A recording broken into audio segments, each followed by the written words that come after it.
Je le disais tantôt, Moussa Diakhaté, on parle de plus en plus de report des locales, même si c'est encore des rumeurs. Croyez-vous que cette tension puisse justifier un report de ces locales? Alors, vous me permettrez de m'associer à mon cher ami Mbaou, de vous souhaiter un joyeux anniversaire. Merci, à mon nom, mais au nom du candidat Pape Diop à la ville de Dakar. Merci beaucoup. Il est pour les femmes, surtout ces femmes qui se battent tous les jours pour le meilleur de leur foyer. Cela dit, report ou pas, y a-t-il tension? Oui, ou simulacre de tension. Pourquoi simulacre de tension?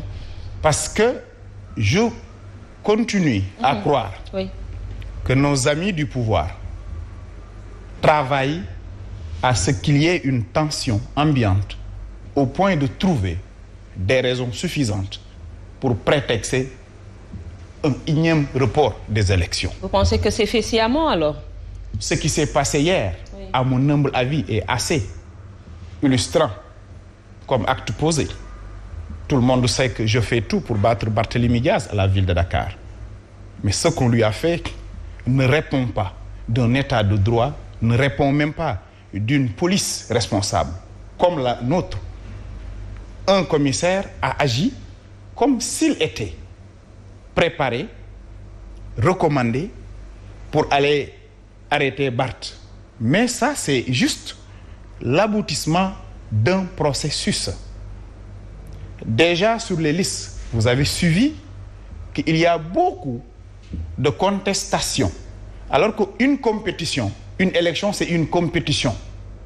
L'exception devrait être l'exclusion.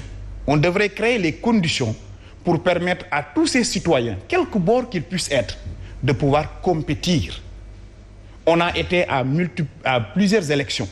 Et ce qui a été constaté, en tout cas pour bien des représentants de l'État au plan local, on a senti beaucoup de magnanimité, beaucoup d'ouverture, beaucoup de compréhension. Somme toute, on a l'impression que nos gens du pouvoir ne veulent pas aller aux élections et cherchent à prétexter un report pour leur dire que ça ne se fera pas.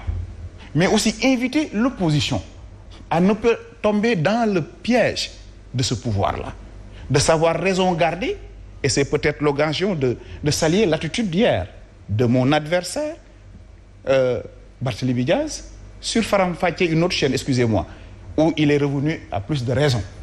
Parce que nous autres qui sommes acteurs politiques, qui constituons des références pour les enfants qui nous écoutent et nous suivent, nos discours doivent être des discours responsables, quelles que soient les forfaitures du camp d'en face. Parce que la politique est une affaire d'élégance. À chaque fois que vous constatez de la violence, c'est parce que quelqu'un a manqué d'arguments pour pouvoir convaincre. Alors, Thierno Ahmadou Sy, vous serez donc, vous de Benno Bokk Yakaar, derrière ces scènes de violence qu'on a vues ces derniers jours? Evelyne, joyeux anniversaire à vous. Merci beaucoup. Dans sa conclusion, il a tout dit. La politique, c'est une affaire d'élégance. Il a dit dans sa conclusion que Barthélémy Diaz est revenu à de meilleurs sentiments dans une émission. C'est pour vous dire qu'il y a plus d'agitation que de violence actuellement. Ce qui s'est passé à Dieuppeul ou ailleurs, on condamne toute forme de violence. On condamne toute forme d'agitation dans une période préélectorale. Ça ne nous arrange pas, ça ne grandit pas le pays, ça ne grandit pas notre démocratie. Mais vous dire simplement, en tout cas nous, du côté du pouvoir, ce qui nous arrange aujourd'hui, c'est d'aller aux élections. Par contre, en face, nous avons des amis qui ne sont pas prêts. Nous avons des amis qui parlent de report. Mais ma foi, vous êtes en train de vous renvoyer là-bas. Oui, non, cette rumeur est agitée par l'opposition. Nous sommes prêts. On n'a pas de souci. On a l'expérience politique qui nous a permis d'amener nos listes sans difficulté majeure. D'autres n'ont pas eu peut-être cette expérience pour même dresser une liste proportionnelle, majoritaire, qui se sont trompés sur beaucoup de choses. Ça, on n'en revient pas. Mais ce que je peux vous dire aujourd'hui, c'est que le parti au pouvoir suit les directives du président Macky Sall, la grande coalition Benno Bokk Yakaar. Ce qu'il nous dit, nuit et jour, c'est de travailler pour l'apaisement, c'est de travailler pour que ces élections se tiennent dans les règles de l'art. Aujourd'hui, ce qui s'est passé avec Yewwi et autres, ce que les gens oublient, c'est qu'il y a même des gens qui sont naturellement de la famille républicaine, de la famille de la grande majorité, mais qui ont pris des listes de Benno, qui ont pris des listes de l'opposition et qui ont eu des difficultés. Dans ma commune en Abadji, j'ai un ami qui a pris une liste de Yewwi, mais qui a eu des difficultés. Et pourtant, il est de notre camp. C'est parce qu'il n'a pas été choisi par Benno Bokk Yakaar, il a eu une liste parallèle comme beaucoup d'autres. Donc, aujourd'hui, ce qui se passe n'arrange personne. Ce qui est responsable, c'est d'être gentleman. Ce qui est responsable, c'est d'être plus responsable, excusez-moi la répétition, ne pas se pavaner dans la rue pour provoquer la police ou tenir un discours guerrier qui ne nous mène à rien du tout. Si on veut devenir responsable à un certain niveau, responsable politique tout court, il faut qu'on soit beaucoup plus mature, beaucoup plus gentleman pour pouvoir exécuter la chose publique. Malheureusement, ce n'est pas le cas avec beaucoup. C'est ce que nous déplorons. Mais nous, de notre côté, nous travaillons pour que ces élections se tiennent le 23 janvier, Inch'Allah.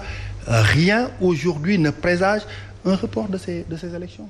Alors, avons-nous réellement des raisons d'un report des locales pour qu'on commence à en parler, pour que la rumeur commence à prendre forme? Je crois bien qu'il faut quand même que dans ces pays-là, que l'on puisse respecter les citoyens qui votent au matin de chaque élection.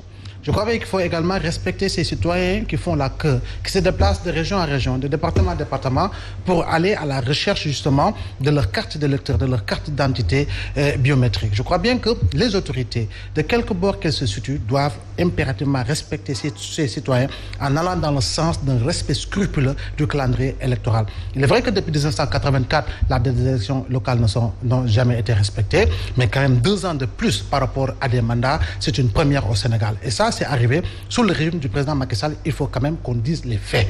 L'autre chose également, ils ont tous les deux raison lorsqu'ils parlent d'élégance, de gentleman agreement par rapport justement à ce qui doit se passer sur la scène politique sénégalaise. Mais je rappelle également que l'expérience politique et l'expérience en matière électorale ne se trouvent pas seulement dans justement la coalition Benno Bokk Yakaar. Quoi qu'on puisse dire, le Parti démocratique sénégalais et ses démembrements aujourd'hui, Bokk Gis Gis en fait partie, d'autres partis en font partie, participent aux élections régulièrement depuis 1978.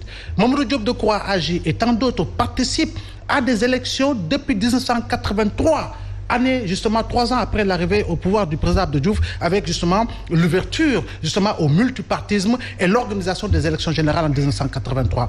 Il est vrai que dans justement la course aux candidatures, il y a des coalitions peut-être qui regroupent essentiellement des novices en la matière.